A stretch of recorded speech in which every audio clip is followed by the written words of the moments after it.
মদন বাবু।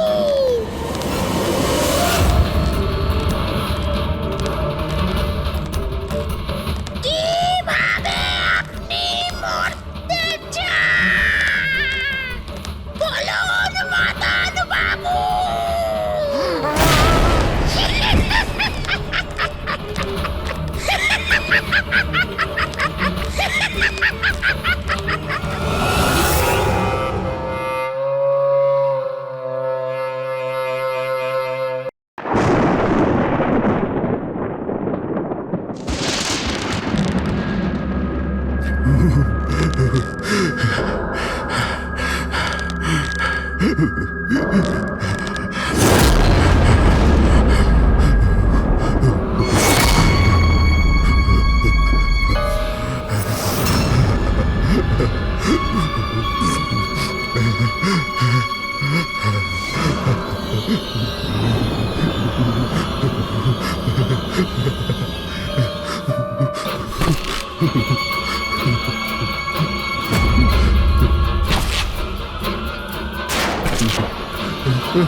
সিআইডিকে phone করি।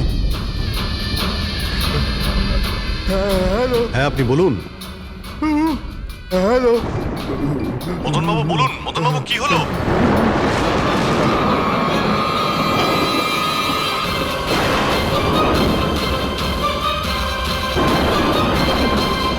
না না।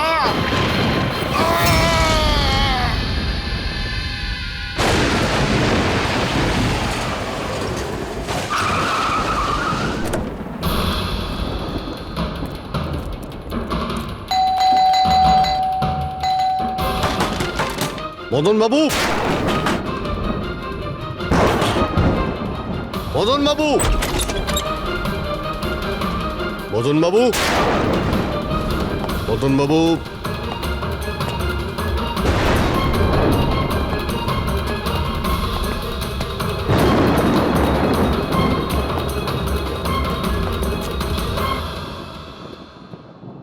দয়া,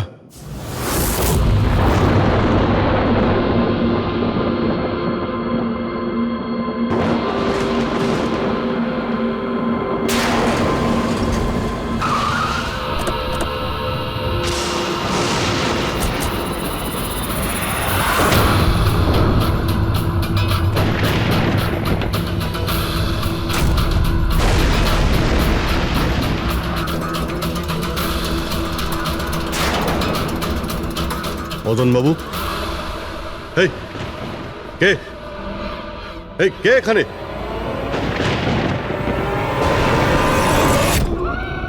এটা কি?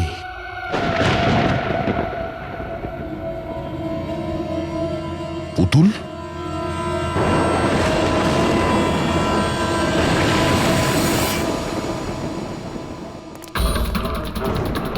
অভিজিৎ, স্যার, আমরা দেরি করে ফেলেছি।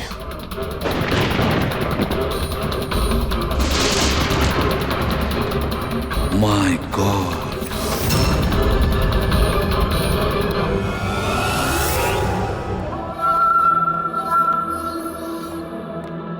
এই নে। আস্তে আস্তে আস্তে।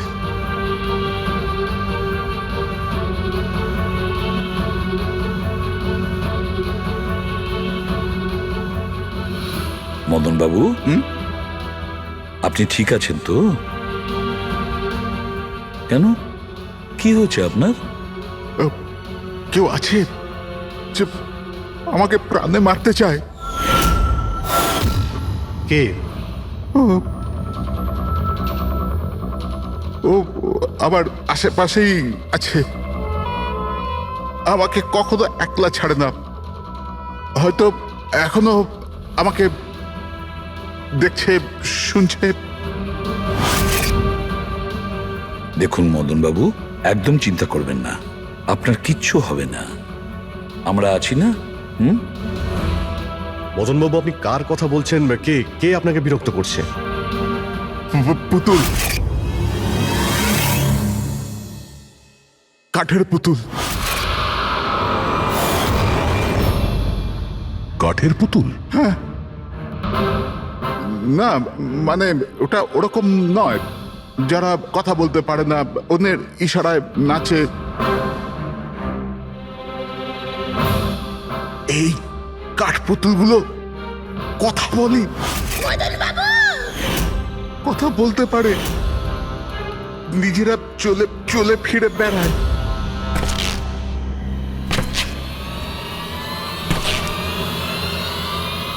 মদন বাবু, ও মদন বাবু।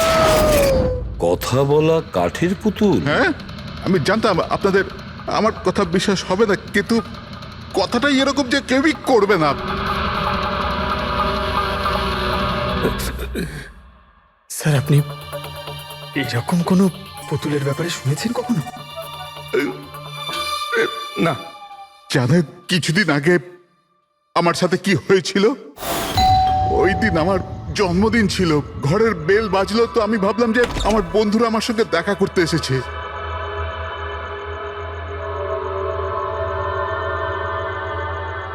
এত রাত্রে কে বেল বাজালো? অদ্ভুত তো। মদন বাবু,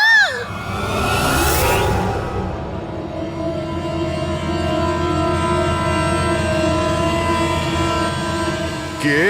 দেখতে পাচ্ছেন না? আমি।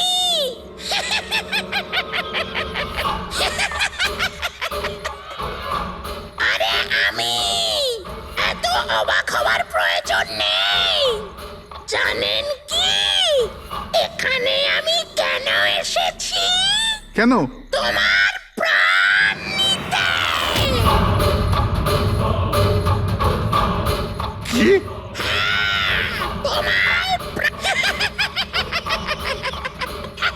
রবি, কবিতা, তাড়াতাড়ি এদিকে এসো। কি হয়েছে দাদা? কে? এ এ পুতুলটা এটা বলছে যে এ আমার প্রাণ নিয়ে নেবে। কি? হ্যাঁ দাদা, এটা একটা নির্জীব পুতুল, হ্যাঁ, ওটাই তো। তো এটা আপনার প্রাণ কি করে নেবে? দাদা, তুমি আমাদের সাথে মজা করছো? হ্যাঁ, না, তোমরা কি বলছো? রবি, আমি এরকম অদ্ভুত মজা কেন করব, তাও আজকের দিনে? আরে আমি নিজে শুনেছি যে ও বললো যে ও মেরে ফেলবে এক আমাকে। মিনিট, আমি দেখছি। কি? আস্তে আস্তে রবি। শান্ত হন।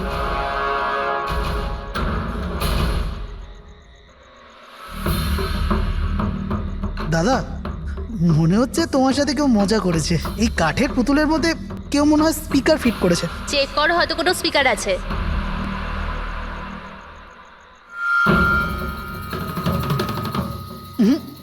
না, এখানে তো কিছু নেই। এখন কোথায় ওই পুতুলটা? কি করে থাকবে? আমি ওই সময় ওকে একদম ভেঙে চুরে জ্বালিয়ে দিয়েছি, শেষ করে দিয়েছি। হুমকি দিচ্ছিল আমাকে, ওকে আমি কিভাবে এমনি ছেড়ে দিতাম? আপনি কি সত্যিই দেখেছিলেন? হ্যাঁ, আমি মদন বাবু, এটা হতে পারে যে আপনি কোনো স্বপ্ন টপ্ন দেখেছিলেন। না, আমি দেখেছিলাম ও একলা। আমি আর একবার নয়, এরকম আমার সাথে বেশ কিছুদিন পর। আমার মনে হয় মদন বাবুকে মারার সব থেকে ভালো উপায় এই যে ওনার বুকে ছুরি ঢুকিয়ে দিয়ে এতে তো পুরো মেঝে রক্তে খারাপ হয়ে যাবে। সবচেয়ে বেস্ট উপায় হলো মদনবাবুকে বিষ দেওয়া হোক। এ একটা কাজ করা যাক, কেন না ওনার গলায় টিপে দেওয়া যাক। তো আপনি বলে দিন মদনবাবু, আপনি কিভাবে আপনার মৃত্যু হওয়া পছন্দ করেন? এ, মদন বাবু কোথায় যাচ্ছেন?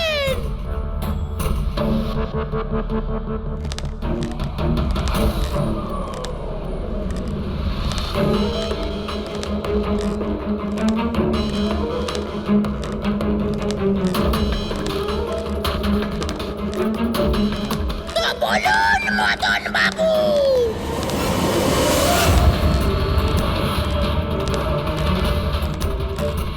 কিভাবে আপনি মরতে চান? বলুন মদন বাবু।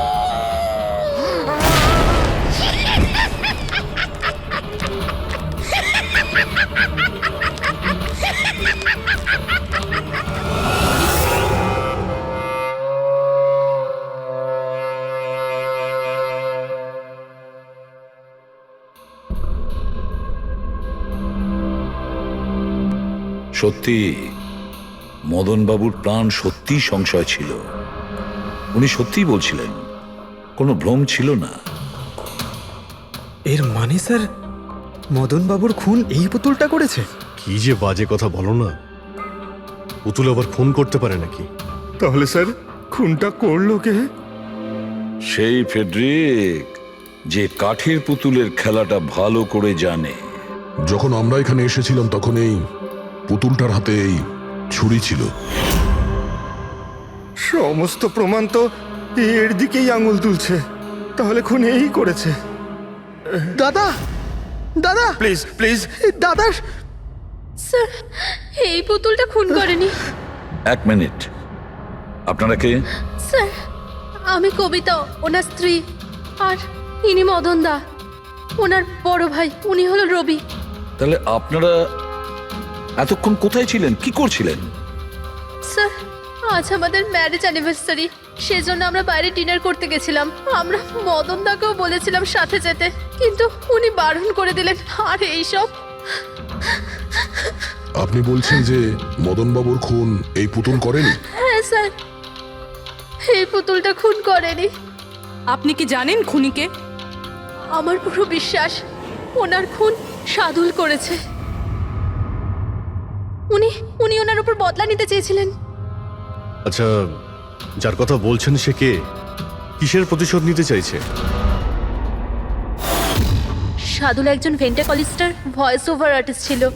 মদনদা আর রবির বড়দা অঙ্কুশদার ছোটবেলার বন্ধু। অঙ্কুশদা ছোটবেলা থেকেই সাদুলকে খুব ভালোবাসতো। যখন উনি দেখলেন সাদুল জীবনে কত ঠোকর খাচ্ছেন, তো 5 বছর আগে উনি নিজের বাড়িটা সাদুলকে দিয়ে দিলেন, যাতে উনি ওনার থিয়েটার গ্রুপ চালাতে পারেন। যদি ওরা কোনোদিন অঙ্কুশদাকে ভাড়ার টাকা দিতে পারেনি, কিন্তু অঙ্কুশদার এই নিয়ে কোনোদিনই কোনো দুশ্চিন্তা হয়নি, কারণ উনি জানতেন যে এই কলাতে অত পয়সা পাওয়া যায় না। সাদুল আর ওনার স্টুডেন্টরা অঙ্কুশদার বাড়ি থেকেই নিজেদের ভেন্ট্রালোকুইজমের প্র্যাকটিস করত। পুতুল দিয়ে কথা বলানো এই শিল্পের ঘন্টার পর ঘন্টা বসে রিহার্সাল করত। তাহলে একটা কথা তোমরা ভালো করে বুঝে নাও, ভেন্ট্রিলোকিজম এই শিল্পটা সহজ নয়, কিন্তু এটা আবার এতটাও মুশকিল নয়। এই শিল্পটা করার যে পদ্ধতি, এটার নামেই লুকিয়ে আছে। ভেন্ট্রিলোকিজম একটা ল্যাটিন শব্দ, যাতে ভেন্টারের মানে হচ্ছে পেট আর লোকি মানে হচ্ছে বলো। তাহলে ভেন্ট্রিলোকিজমের অর্থ পেট দিয়ে বলো। যেমন, হ্যালো বরুণ, কেমন আছো? তারপর একদিন অঙ্কুশদা মারা গেলেন, আর সব কিছু বদলে গেল। কারা? আরে আরে আরে আপনারা কি করছেন? আরে কি হলো? আপনারা কে? কি হয়েছে? আরে কি করছেন? কি করছেন? এরকম করছেন কেন আপনারা? আপনারা কারা? কি হয়েছে? কি অসুবিধা? আরে আপনারা চাইছেনটা কি? আরে রবি, বলবান, কি হচ্ছে এখানে? কি হচ্ছে? এই যে এতদিন ধরে তোমরা বিনা পয়সার ফুটুনি মারছিলে না, আজ থেকে বন্ধ হয়ে গেল। আমি এখানে কোনো ধর্মশালা খুলে রাখিনি। কিন্তু বলবন্ত, অঙ্কুশ তো বলেছিল যে কে অঙ্কুশ? যে মরে গেছে, যে আর বেঁচে নেই, পৃথিবীতে আর নেই। এতদিন পর্যন্ত ওর পদ্ধতিতে চলেছো, আজ থেকে আমার পদ্ধতিতে চলতে হবে, বুঝতে পেরেছো? চলো জায়গা ফাঁকা করো। রবি, বোঝাও তোমার দাদাকে। ও কি বোঝাবে আমাকে? আমি বুঝতে পারি তো সবকিছু। আর যদি এখানে থাকতেই হয় তো ভাড়া দিতে হবে। ভাড়া? হ্যাঁ, ভাড়া। কত ভাড়া দিতে হবে আমাদের? 4 লাখ। 4 লাখ? 4 লাখ টাকা তো আমাদের কাছে নেই। নেই যখন তখন খালি করো, না হলে আমি পুলিশকে ডেকে তোমাদের সবাইকে জেলে পাঠিয়ে দেবো, আর ওখানে থাকবার জন্য কোনো ভাড়াও দিতে হবে না। বলবন্ত, আমাদের কিছুটা সময় দাও। তাড়াতাড়ি আমরা কোথায় যাব? সময় টময় কিছু পাওয়া যাবে না, অনেক দেখেছি, অনেক হয়েছে তোমাদের তামাশা। চলো স্যার চলো। এরকম করবেন না প্লিজ স্যার, প্লিজ স্যার এরকম করবেন না আর স্যার, 1 মিনিট, যতদিন না তোমরা আজ পর্যন্ত ওর ভাড়া দিচ্ছ, এই যে তোমাদের জিনিসপত্র পড়ে আছে না, আর এগুলো কি, এই কাঠপুতুলগুলো, এগুলো সব আমার কাছে থাকবে। কিন্তু তুমি এই সমস্ত জিনিস নিয়ে নিলে আমরা ভাড়া কি করে দেব? ওসব আমি জানি না। স্যার এরকম করবেন না স্যার, আমরা আপনার সব টাকা মিটিয়ে দেবো স্যার, প্লিজ। স্যার, আপনার এগুলোকে নিষ্প্রাণ কাঠের পুতুল মনে হয়, কিন্তু আমাদের কাছে এগুলো প্রাণের সমান। ও ভাই ট্র্যাজেডি কিং, তোমার এই যে সব মেলোড্রামা আছে না, এগুলো আমার দাদা অঙ্কুশের সাথেই চলতো, আমার সাথে নয়। আর এই যে কি এ 4 লাখ টাকা রোজগার করে দেবে এই কাঠপুতুলগুলো। আরে 4 লাখ কি, 4,400 টাকাও রোজগার করে দিতে পারবে না এই কাঠপুতুলগুলো। জানো কেন? কারণ এই শিল্প শেষ হয়ে গেছে, জিরো। এই যে তোমাদের গুরু আছে না সাদুল, ওরই মতো কোনো কাজের নয়, লুজার, একজন লুজারও, বুঝলে? বেরো বেরো, এই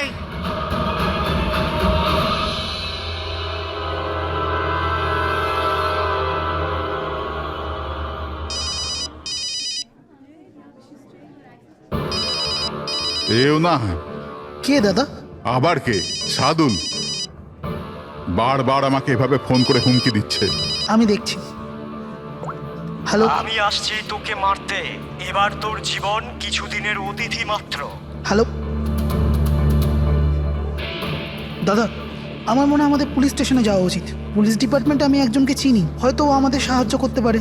হ্যাঁ দাদা, আমি এটুকু বিশ্বাস করতে পারিনি যে এই সাদুল এত বড় পাগল হবে। আমাদের পুলিশের কাছে যাওয়া উচিত। কোনো লাভ নেই, এই সাদুল নিজের মোবাইল থেকে ফোন করছে না, কোনো ল্যান্ডলাইন নাম্বার থেকে করছে। Landline number? আমি খোঁজ নিচ্ছি নাম্বারটা কোথাকার। কি? এটা কি বলছো তুমি? হ্যাঁ, ঠিক বলছি। এই নাম্বার এই হসপিটালের মর্গ রুমের। সাদুল আমাকে হসপিটালের মর্গের রুম থেকে কেন ফোন করবে?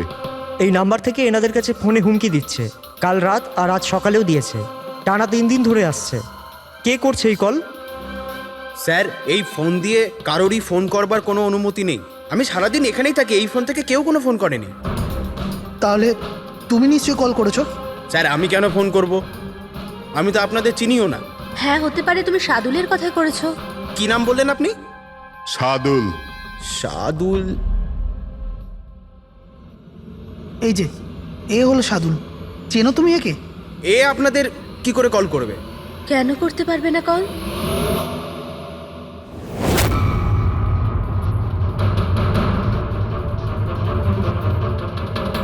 এ কিভাবে হয়ে গেল? সাদুল 3 দিন আগে ইনি মারা গেছেন, তাহলে ইনি ফোন কি করে করবেন? কিন্তু এর মৃত্যু হলো কিভাবে? ইনি ড্রিঙ্ক করেছিলেন, একটা গাড়ি এনাকে উড়িয়ে দিয়ে চলে গেছে, ওখানে ওনার মৃত্যু হয়।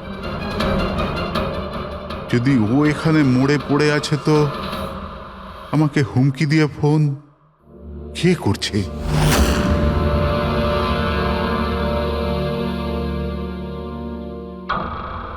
স্যার, হ্যাঁ, পুলিশের রেকর্ড অনুযায়ী তো এই সবকটা কল মর্গের ল্যান্ডলাইন থেকে এসেছিল। কিন্তু মর্গেন ল্যান্ডলাইন তো কেউ ইউজই করে না, তাহলে সব কি করে? পুরবি ভালো করে চেক করো, দেখো ব্যাপারটা কি। মনে হচ্ছে ব্যাপারটা গোলমেলে। স্যার, হ্যাঁ, উনি কিচ্ছু জানতে পারবেন না। আপনি এরকম কেন বলছেন? কারণ সিআইডি স্যার জীবিত লোকেদের ধরতে পারে, আত্মাদের নয়। আর আমি জানি এটা সাদুলের আত্মাই করেছে। দেখুন, এই আত্মা বলে কিছুই হয় না। আর আপনি একজন এডুকেটেড পার্সন হয়ে এইসব বলছেন? আপনিও তো পড়াশুনো জানা, আপনি বলুন না, একটা লাশ মর্গ থেকে ফোন কি করে করতে পারে? কি করে ওই মদনদার সাথে ওই পুতুলটা কথা বলতে পারে? স্যার, আপনাদের এটা নর্মাল মনে হচ্ছে? আপনারাও এমন কিছু ফিল করেছেন যেটা মদনবাবু করেছিলেন? হ্যাঁ স্যার, না, বাঁচাও, আমি তোমাদের ছাড়বো না। তোমরা খুব বিরক্ত করছো আমাকে, তোমাদের সবাইকে মেরে ফেলবো আমি, ছাড়বো না। দাদা, সরে যাও। না, দাদা কি হলো? এদিকে আসবে না। আরে কিন্তু দাদা, এটা কি করছো তুমি? দাদা কি? কাঠপুতুল আছে এখানে, সরে থাকো। কাঠের পুতুল? আমাকে মারতে এসেছে, আমি বলেছিলাম না। দাদা এক মিনিট দাদা, এটা কি করছো তুমি? রবি, এই এই আওয়াজটা ওপর থেকে আসছে। কিন্তু উপরে তো কিছুই নেই, পুরো তো স্টোর রুম আছে আর একটা বন্ধ ঘর আছে। Store room? হ্যাঁ, ওই স্টোর রুমের মধ্যেই তো আমি সমস্ত কাঠপুতুলগুলো একটা বড় বাক্সের মধ্যে তালা লাগিয়ে বন্ধ করে রেখেছি।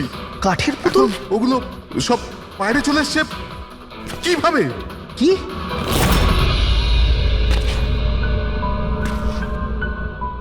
দাদা, তুমি তুমি ভয় পেও না, এসো উপরে এসো। রবি, কিন্তু চলো আস্তে আস্তে সামলে।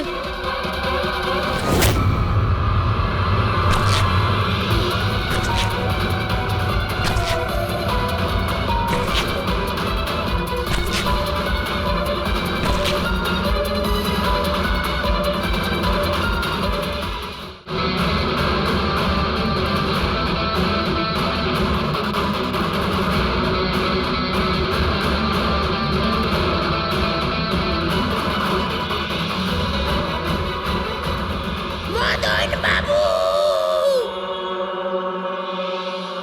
দাদা, আওয়াজ এই ঘর থেকে আসছে। হ্যাঁ, এসো।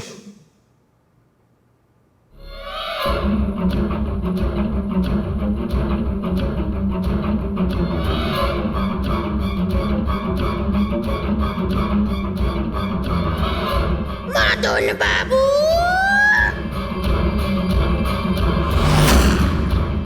মদন বাবু, কেমন লাগলো আমার সাথে দেখা করে? ভাবলাম মারবার আগে একবার দেখা তো করে নি। আমি বলেছিলাম না, কথা বলে। স্যার, মদন দাদা সব পুতুলগুলোকে বাক্সে বন্দি করে রেখেছিল, কিন্তু কি করে জানি না এই পুতুলগুলো কোথা কোথা থেকে বেরিয়ে আসছিল। আমরা ওই বাক্সটাও দেখতে চাই, ওই রুমটাও যেখানে ওই তোমরা কাঠের পুতুলটা দেখেছিলে, সেটা কোথায়? স্যার, দুটো ঘরই উপরে স্যার। চলো দেখাও। আসুন স্যার।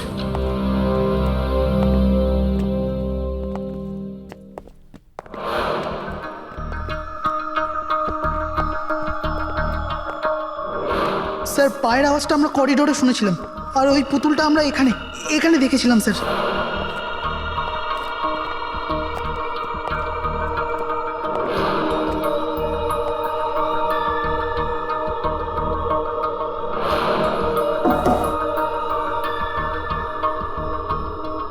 আচ্ছা, এটা বলুন যে এই রুমটা এত ফাঁকা কেন? স্যার, আমি ভেবেছিলাম কি এখানে ট্রেডমিল আর বাইসাইকেল রাখবো, একটু এক্সারসাইজ করব, কিন্তু সময় পাইনি।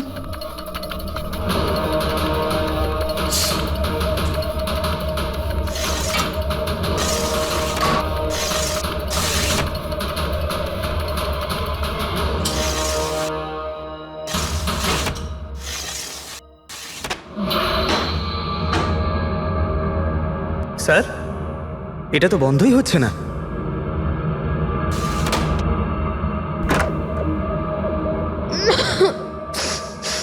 আসুন স্যার। স্যার, এই ওই পেটিগুলো যেখানে পুতুলগুলো বন্ধ করা আছে।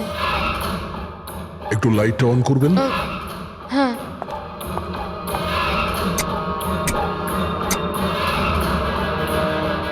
স্যার, এই ঘরটা অনেক দিন ধরে বন্ধ আছে, তো মনে হয় বাল্বটা খারাপ হয়ে গেছে।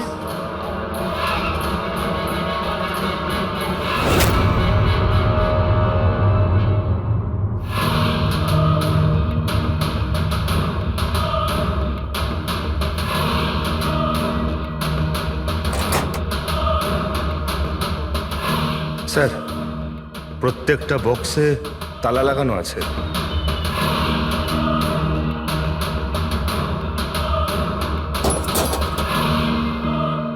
কি কিন্তু এই তালাটা শক্তপোক্ত নয় যে কেউ একে খুব সহজেই খুলতে পারে।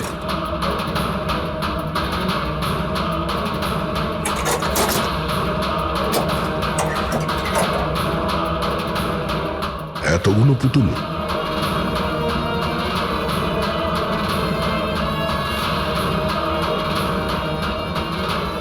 দেখি একটু এতে কোনো মেকানিজম করা নাই তো? স্যার আমি আপনাকে বলছি তো এরা কথা বলে না। স্যার নিশ্চয়ই সাদুলের আত্মা এসে এদের কথা বলায়। ভেতরে কোনো মেকানিজম কিন্তু কোনো স্পিকার তো নেই যার থেকে আওয়াজ আসবে। স্যার উনি কিন্তু ঠিক কথাই বলছেন, না তো কোনো মেকানিজম আছে না কোনো স্পিকার, কিন্তু তাহলে এই পুতুলগুলো কথা বলে কি করে?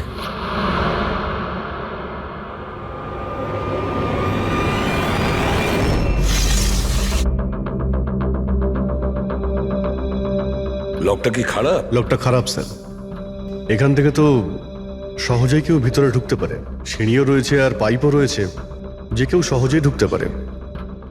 আর যে সহজে এই রুমে ঢুকতে পারে সে বাক্সতে বন্ধ থাকা কাঠের পুতুলগুলোকে উঠিয়ে বাইরে যে কোনো জায়গায় রাখতে পারে, যেভাবে এখানে রাখা ছিল তোমাদের ভয় দেখানোর জন্য। স্যার মানে মানে এটা কোনো আত্মা নয়? আরে ওই আত্মার কথা ছাড়ো তো, আত্মা হয়ই না।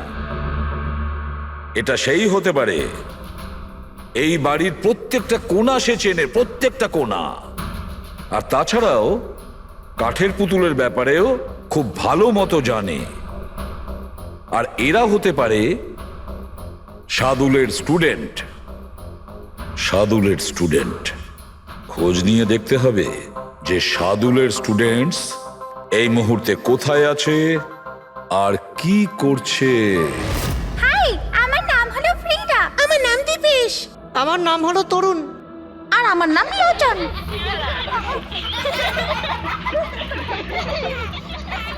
আজ আমি তোমাদের একটা দারুণ গল্প শোনাতে চলেছি।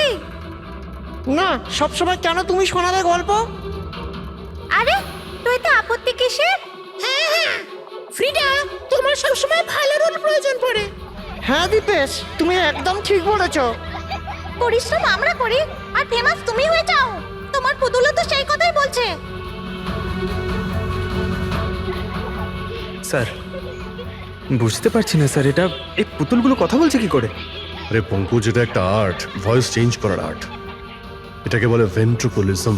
একদম, কথা তো এরাই বলছে, কিন্তু মনে হয় যেন এই আওয়াজ পুতুলের মুখ থেকে বেরোচ্ছে।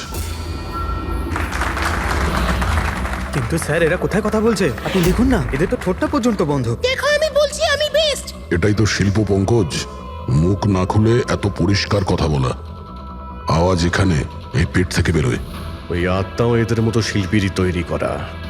ওই পুতুলগুলো এই আর্টের দ্বারাই মদনবাবুর সঙ্গে কথা বলে, আর ওই নিউজ রিডারও। কিন্তু স্যার এরা তো পুতুলগুলোকে হাত দিয়ে নাড়াচ্ছে স্যার। হ্যাঁ, এরকমই তো হয় পাপেট শোয়ে। কিন্তু মদন বাবু ওই পুতুলটা দেখেছিল স্যার, ওটাতে কেউ হাত দিয়ে নাড়াচ্ছিল না আর না কথা বলছিল এভাবে। হ্যাঁ ঠিক আছে, হতে পারে কোনো মেকানিজম ফিট করেছিল ওই পুতুলে, যেটা কোনো রিমোট কন্ট্রোল দিয়ে অপারেট করা হতো। স্যার কিন্তু রবি বলছিল যে ওর ভেতর কিচ্ছু নেই, কিচ্ছু নেই। সাউন্ড মেকানিজম ছিল না, কিন্তু ওর মাথার ভেতরে কোনো মেকানিজম ছিল যার কারণে ওর মাথা আর মুখটা নড়তো, যেটা হতে পারে রবি দেখেনি। এইরকম পুতুল তৈরি করা শার্দুল বা ওর কোনো স্টুডেন্টেরই কাজ হতে পারে, যে মদনবাবুর বাড়ির কোনা কোনা চেনে। এরা জানতে পারে ওই জালনার ব্যাপারে, যা লকটা ভাঙা ছিল। বাড়িতে ঢুকে প্রত্যেক জায়গায় পুতুল বসানো আর ওদের দিয়ে কথা বলা তো এদের বাঁ হাতের কাজ। কিন্তু স্যার মর্গ থেকে এরা কল কি করে করলো? স্যার হ্যাঁ স্যার স্যার জানতে পেরে গেছি যে মর্গ রুমের ফোনগুলো কিভাবে আসছে। কিভাবে? স্যার এর জন্য স্কুফিং সফটওয়্যার ব্যবহার করা হয়েছে। স্কুফিং সফটওয়্যার? সেটা আবার কি? স্যার এক্ষুনি বলছি।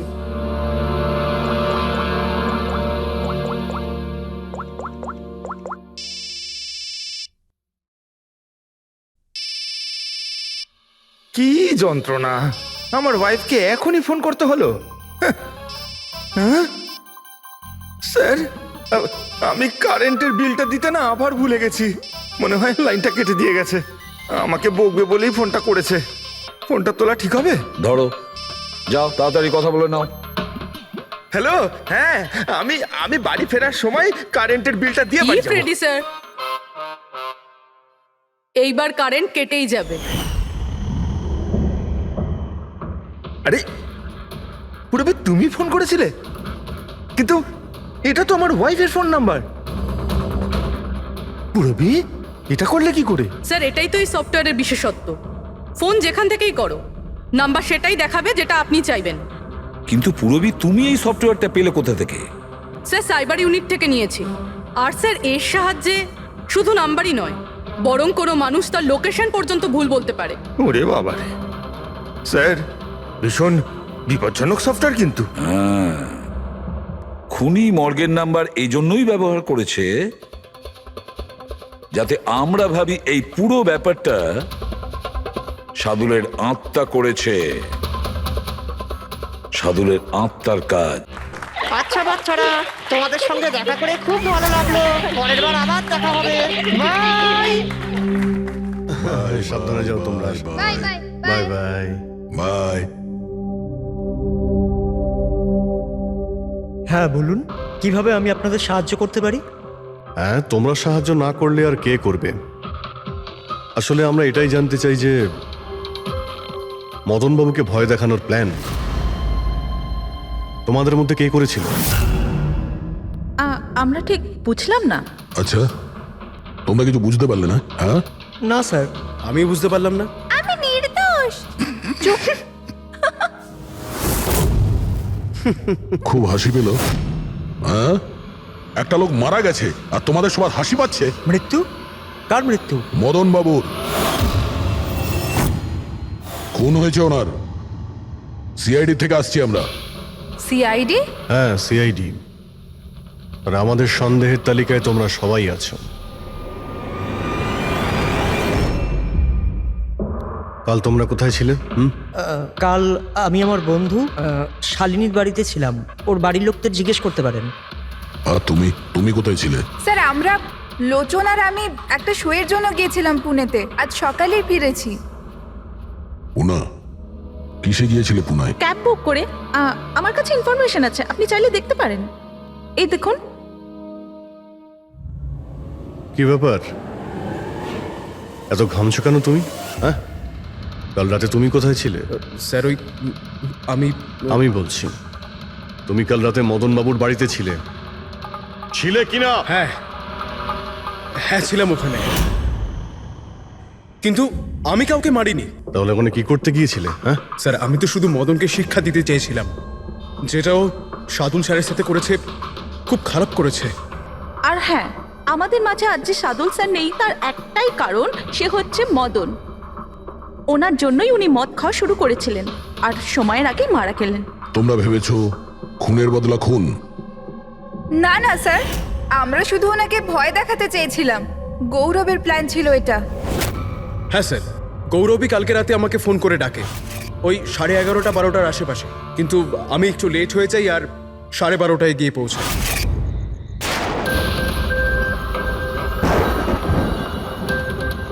আজ তো এমনিতেই অনেক লেট হয়ে গেছি, মেরেই ফেলবে গৌরব আমাকে। চলে গেছে হয়তো ভিতরে, এবার ওকে ইশারা কি করে করবো?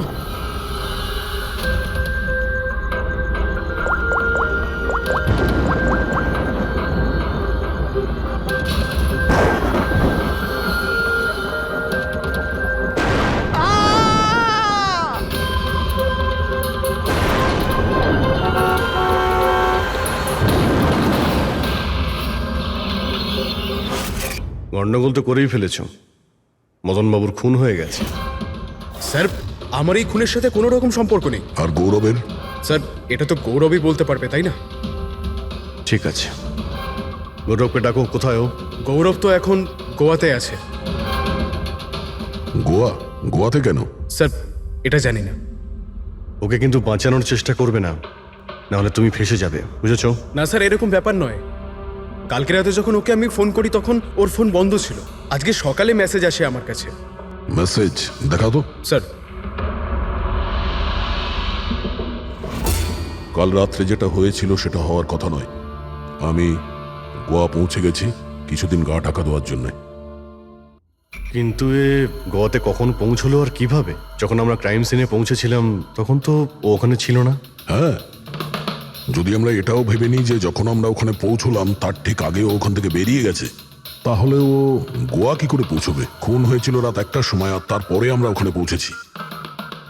ফ্লাইট নেই গোয়া যাওয়ার জন্য। স্যার হতে পারে ফ্লাইটে না গিয়ে বাসে বা গাড়ি করে গেছে হয়তো। না পঙ্কজ, ড্রাইভ করে গোয়া পৌঁছতে মিনিমাম 12 ঘন্টা লাগে, আর এই মেসেজটা এসছে সকাল 9টার সময়। মানে গোয়া পৌঁছানোর আগেই ও মেসেজ করে দিয়েছে যে ও গোয়া পৌঁছে গেছে। পঙ্কজ, খোঁজ নিয়ে দেখো যে গৌরবের ফোনের লাস্ট লোকেশন কোথায় দেখাচ্ছে।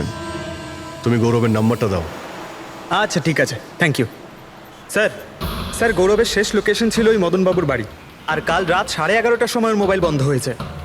11:30? Hello, thank you sir. Gaurav নামের কোনো ব্যক্তি গোয়ার কোনো ফ্লাইটেই ছিল না, না আজকে সকালে না কাল রাতে। আর তাছাড়া স্যার, একে কোনো এয়ারপোর্টে সিসিটিভি ফুটেজেই দেখা যায়নি। মানে আমাদের সন্দেহ একদম ঠিক, গৌরব এখানেই আছে। তাহলে ও বা অন্য কেউ ওর ফোন থেকে এই মেসেজটা পাঠিয়েছে যে ও গোয়া চলে গেছে। কিন্তু স্যার, কেউ এরকমটা করবে কেন? সেটা তো আমি জানি না ফ্রেডি, কিন্তু একটা কথা আমি বুঝতে পারছি না, গৌরব তো চাইলে যে কোনো সময় মদনবাবুকে মারতে পারতো। এসব নাটক করার কি প্রয়োজন ছিল? আর ওরার 4 জন এই কাঠপুতুলের খেলাটাই বা কেন খেলছিল? আর ও যদি মদনবাবুকে মেরেই থাকে তাহলে ওর 4 জন বন্ধুকে কেনই বা বললো না?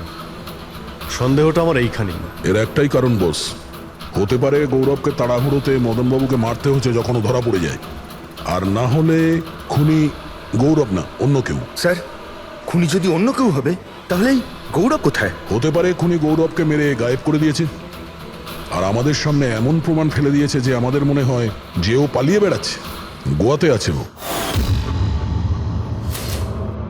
এই লোকটা ভাঙা রয়েছে। এই জানলা দিয়ে গৌরব আর ওর বন্ধুরা ভিতরে আসতো আর মদনবাবুকে ভয় দেখাতো। আর এই গৌরব কাল রাতে এখানে এসেছিল, তারপর থেকেই গায়েব হয়ে গেছে। তাহলে হতে পারে ওর সঙ্গে যা হয়েছে এখানেই হয়েছে। কিন্তু ওর সাথে যদি এখানে কিছু হয়ে থাকে তাহলে কিছু না কিছু তো ট্রেসেস পাওয়া উচিত। তাহলে একবার টেস্ট করে দেখা যাক। রবি, স্যার,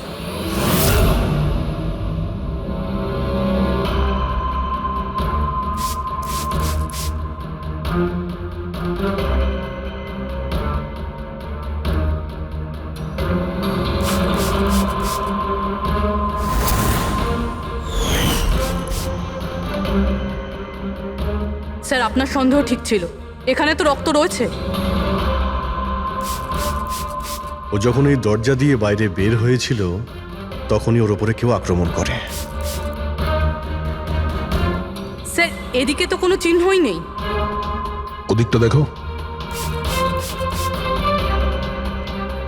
এই যে স্যার। ওখানেও দেখো।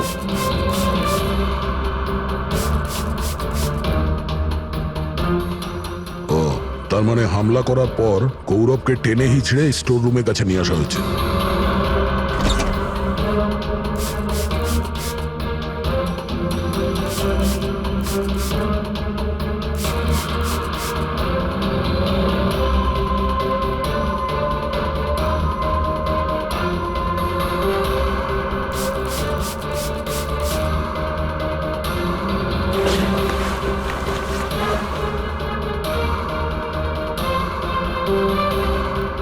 রক্তের দাগ তো এতটা অবধি রয়েছে, তার মানে গৌরবকে এখানেই।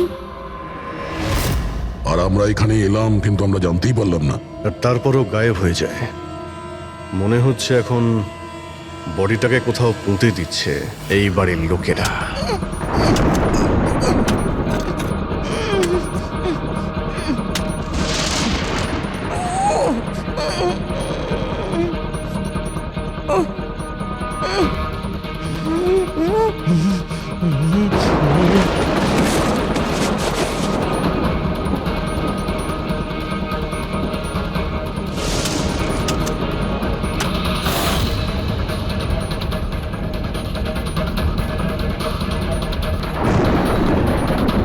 সিআইডি?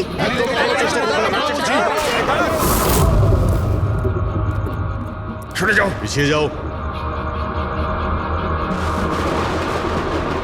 স্যার হ্যাঁ, জীবিত আছে। তাড়াতাড়ি হসপিটালে নিয়ে যাও। তোমরা কবর দিতে চাইছিল ওকে, হ্যাঁ? কিন্তু আপনি কি করে জানলেন আমরা এখানে? আজকাল মোবাইলের মাধ্যমে আমরা অপরাধীকে ধরে ফেলি।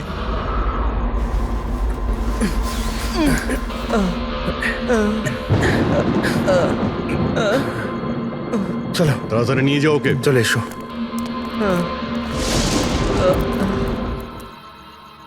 ওই স্বার্থপর আর লোভী মানুষটার মরে যাওয়াই ঠিক ছিল। অঙ্কুশদা মারা যাওয়ার পর মদনদা নিজেই সব প্রপার্টি দখল করতে চেয়েছিল। আমরা কি পেতাম? লবণঙ্গা। আমরা এই প্ল্যানটা তখন বানালাম যখন বাড়িতে ওই কাঠপুতুলের ঘটনাগুলো ঘটছিল। আমরা জানতাম স্যার কোনো আত্মা টাত্মার চক্কর নয়। এই জন্যই আমরা এক রাত জাগলাম যাতে এই পুতুলটার রহস্যের পর্দা খুলতে পারি। আর তারপরে তোমরা গৌরবকে ধরে ফেলো। হ্যাঁ,